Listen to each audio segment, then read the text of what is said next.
Mes frères bien-aimés, je trouve qu'il est toujours assez mystérieux d'avoir la célébration de tous nos défunts avec son lot de douleur, d'amertume, de tristesse, de solitude, au lendemain de la belle solennité de la Toussaint, où nous avons été dans une joie profonde en fêtant tous ces hommes et femmes qui sont maintenant au paradis.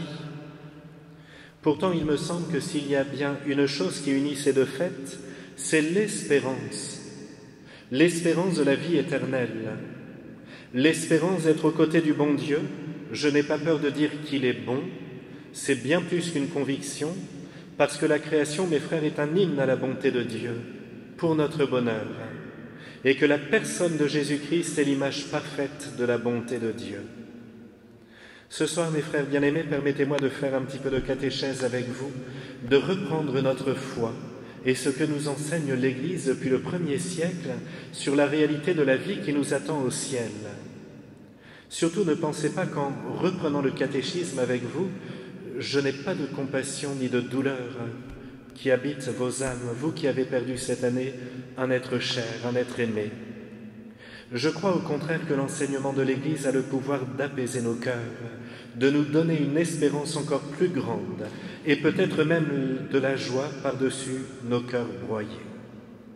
Tout d'abord, mes frères bien-aimés, rappelons que le Seigneur n'a jamais voulu que l'être humain passe par la mort. Le livre de la Genèse n'est pas un conte pour enfants, c'est ce qu'on veut nous faire croire. Il faut souvent le relire, mes frères. Chaque année, d'ailleurs, avec les enfants qui se préparent au baptême et les adultes, on reprend ce premier livre de la Genèse. Et on découvre clairement que c'est à cause de la désobéissance d'Adam et Ève, tentés par le serpent, qui représente le démon, c'est à cause de cette désobéissance que le péché est entré dans le monde et avec lui, une conséquence terrible, la corruption. La corruption de la création et la corruption de nos corps. Voilà pourquoi, mes frères, à cause du péché, nous mourrons. Et c'est notre Seigneur Jésus, le Fils de Dieu, qui nous aime tellement qu'il a obéi au Père Céleste en venant sur terre, en se faisant un homme au milieu des hommes et en acceptant de mourir sur la croix et de ressusciter 3 jours plus tard, afin de dire au monde « Je suis Dieu et j'ai vaincu la mort. J'ai donc maintenant tout pouvoir sur la mort. » C'est grâce à Jésus que nous avons cette belle espérance, mes frères, pour nos défunts qui sont vivants. C'est lui qui nous obtient la vie éternelle lorsque notre vie terrestre s'arrête. Et si notre corps physique est soumis à la maladie, à la souffrance et à la mort, l'âme, quant à elle, n'est pas atteinte. Elle est immortelle. Que savons-nous, mes frères, sur la vie qui nous attend après la mort? Eh bien, c'est Jésus qui nous éclaire dans différents évangiles. Et c'est ainsi que les apôtres et les pères de l'Église, après eux, ont synthétisé cette doctrine qui est unique, qui est splendide. Parlons tout d'abord sur ce qu'il y a de plus terrible. On n'a plus l'habitude d'entendre parler de cette réalité, de l'existence de l'enfer. À de nombreuses reprises dans l'Évangile, le Seigneur nous enseigne qu'à la fin de notre vie, il y aura un jugement personnel. Le jour où je meurs, il y a un jugement personnel devant Jésus. Nous serons jugés sur notre charité. Alors mes frères, vous savez ce qu'est la charité?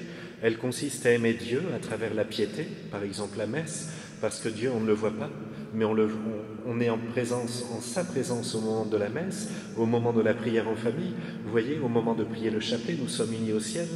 Et puis, aimer son prochain à travers toutes les belles vertus chrétiennes que vous connaissez. Patience, douceur, bonté, fidélité, sincérité, esprit de service, obéissance, miséricorde, être juste, être droit. Et puis à ça, vous ajoutez les œuvres de miséricorde spirituelle et corporelle. Je ne vais pas toutes les reprendre, vous les connaissez. Nourrir celui qui a faim, vêtir celui qui est nu, visiter les malades ou les prisonniers, prier pour les défunts, supporter les personnes ennuyeuses, etc. Vous voyez, mes frères, la charité, en fait, elle est tous les jours, à travers les personnes avec qui nous vivons. Donc, en un sens, c'est assez facile, ou en tout cas, c'est tout un travail sur nous-mêmes. Mais celui qui a passé sa vie sans aimer ne peut pas entrer dans l'éternité de Dieu, qui n'est qu'amour. Chacun est donc responsable de sauver son âme et celle des autres. Nous devons tout faire, mes frères, pour qu'un maximum de personnes aillent au paradis. Quoi de plus triste en cette terre qu'une personne profondément égoïste, indifférente, ou pire encore, une personne pleine de haine, incapable d'aimer, et parfois toujours désireuse de faire le mal. Bien sûr, nul n'est capable de dire ou de juger qui est en enfer, car seul le Seigneur connaît les tenants et aboutissants de toute une vie, les souffrances de chacun, les tentations, les faiblesses, le passé, etc. Ça appartient à Dieu de juger. Voilà pourquoi d'ailleurs il nous dit de ne jamais juger la vie des autres. Et à cela, notre Seigneur rappelle encore un aspect, un péché qui ne sera pas pardonné, c'est le péché contre l'esprit. C'est ce péché qui consiste à apercevoir la vérité que Dieu existe et m'aime, mais je le rejette tout au long de ma vie volontairement, alors que clairement, je sais qu'il est là, je le rejette. C'est une offense à l'amour de Dieu. Ici, mes frères, je ne fais que rappeler des vérités de l'Évangile. Ce ne sont pas mes vérités, ce ne sont pas des inventions de l'Église, c'est vraiment Jésus qui nous le dit. Et je vous assure, ce n'est pas facile pour un prêtre de parler de ça, surtout quand on a eu cette réalité pendant 50 ans. En ce sens, mes frères, la mort de nos proches doit vraiment nous pousser à essayer d'être saints, d'essayer de nous améliorer dans notre vie tant que nous le pouvons. Ensuite, il y a le paradis, le ciel de Dieu, ce lieu extraordinaire que le Seigneur a prévu de toute éternité pour notre bonheur, 1000 fois mieux que la terre. Au paradis, il n'y a plus de corruption, donc il n'y a pas de souffrance, pas de mal, tout n'est qu'amour, parce qu'alors les êtres qui vivent au paradis sont toujours en présence du Créateur de l'amour, du fondement de l'amour, de Jésus. C'est extraordinaire. Auprès de Jésus, nous sommes auprès de l'amour. Et donc forcément, tout y est parfait. C'est un être éminemment adorable. La Sainte Trinité, mes frères, c'est du pur amour. Je n'ai pas de mots pour vous dire comment est Dieu. C'est ce que nous voulons pour nos défunts. Nous croyons que nos prières, et particulièrement le fait de penser à eux pendant la messe, de les confier à la miséricorde de Dieu, leur obtient des grâces pour rentrer dans le paradis. Là, votre présence, mes frères, ce soir, alors que c'est une belle journée ensoleillée, vous pourriez être tranquillement à la maison, vous êtes dans cette cathédrale. Vos prières ont une valeur énorme sur le cœur de Dieu, pour nos défunts. Et ça, nous le verrons de l'autre côté. Les êtres au paradis ne souffrent plus. Ils nous regardent sur cette terre, ils nous voient, nous, souffrir encore, mais eux sont déjà dans la paix de Dieu. Aucune tristesse ne les atteint, mais ils continuent au ciel à intercéder pour nous, à nous obtenir les grâces dont nous avons tant besoin. Voilà pourquoi, lorsque nous prions pour des défunts, nous croyons qu'à leur tour, ils intercèdent pour nous. C'est vraiment une communion avec le ciel extraordinaire. Bien sûr, si on se présente le jour de notre jugement personnel, le jour de notre mort, avec des manques d'amour, avec de l'égoïsme, avec tous ces péchés que nous n'avons pas su changer, blessant la communion entre les êtres humains sur terre, il y a ce qu'on appelle un temps de purification, le purgatoire, une sorte d'infirmerie, comme disait le curé d'Ars, pour préparer notre âme à être dans un amour parfait, lumineux, pour entrer au paradis. Comme une âme du purgatoire ne peut rien faire pour elle-même, elle est dans une sorte de purification passive. Voilà pourquoi on prie pour les âmes du purgatoire. Sinon, elles n'auraient pas besoin de nos prières, elles continueraient, elles, à prier du ciel. Elles ne peuvent rien faire, elles sont passives. Et toutes vos prières, mes frères, toutes vos pensées d'amour, quand on supplie Marie, quand on supplie le cœur de Jésus, je vous promets qu'on leur obtient des grâces. Ici, mes frères, il faut que nous ayons la foi, parce que vous remarquerez qu'on peut avoir des milliers de témoignages, ça ne suffit pas. Lorsqu'on est touché par la mort dans notre propre famille, on aimerait avoir des certitudes. Seule la foi nous permet d'accéder. Je vous confie quand même ce témoignage d'une personne qui est veuve de longue date. Elle avait un mari qui était pieux, sans exagérer, il allait à la messe le dimanche, il priait un peu en famille avec son épouse et ses 3 enfants. Et comme c'était le grand amour, elle n'a jamais voulu se remarier. Par contre, elle continue à lui parler tous les jours, à le confier au bon Dieu dans sa prière, à faire dire des messes quelques fois par an pour lui. Eh bien, chaque fois qu'elle a été dans de grandes difficultés, chaque fois elle a demandé à son mari défunt d'intercéder pour elle. Eh bien, je vous assure, mes frères, qu'elle n'est jamais restée sans réponse.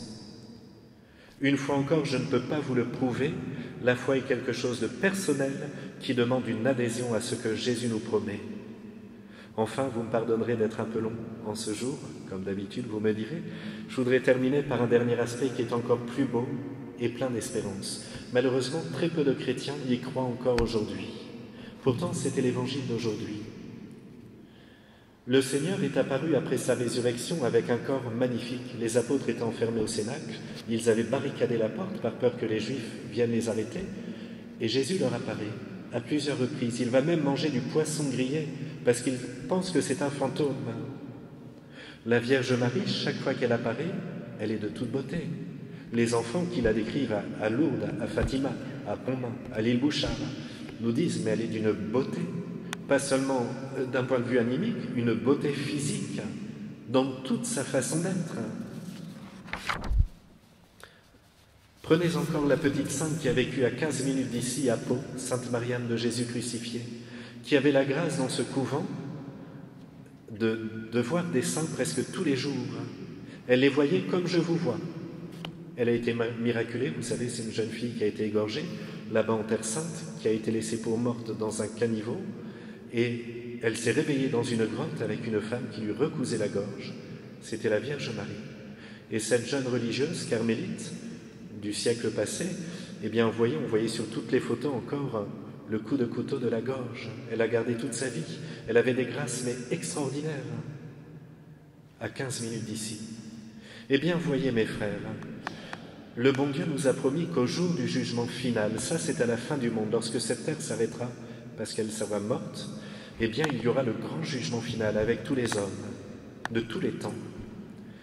Et ce jour-là, il a promis, eh bien, que nous recevrons notre corps glorieux. Ceux qui seront au paradis jouiront d'un corps glorieux.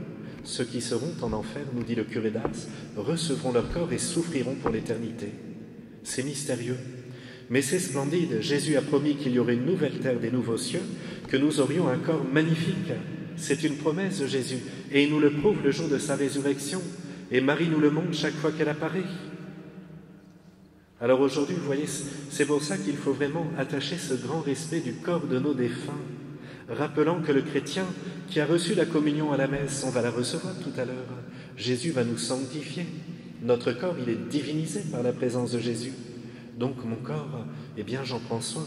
Et le jour où je décède, moi je l'ai déjà dit à Père Vianney, il m'a déjà dit que je veux être mis dans le caveau des prêtres là-bas derrière, qu'il y ait un peu de respect. Non mais voyez qu'on respecte le corps de nos défunts, qui ont été sanctifiés par Jésus à chaque communion. Et surtout, mes frères, soyons dans la joie de savoir qu'un jour, eh bien, nous aurons ce corps pour l'éternité, un corps qui ne sera plus soumis ni à la maladie, ni à la corruption, ni au péché. Au ciel, nous serons d'ailleurs toujours libres, mais plus personne ne choisira de faire le mal, parce que nous serons toujours en présence de la sainteté, de la beauté de Dieu. Fini les blessures, les souffrances, les déceptions, la corruption. Les personnes qui auront eu de grandes maladies sur terre, vous voyez, je pense aux enfants handicapés, aux enfants trisomiques, tous, mes frères, auront un corps glorieux, parfait, magnifique. Mes frères, pleurez pour vos défunts, mais que vos larmes soient toujours teintées de cette espérance en la vie éternelle. Un jour, nous serons réunis au ciel, à toutes les personnes que nous avons aimées, et je vous promets que nous serons dans un bonheur parfait. Merci, douce Vierge Marie, de nous y conduire.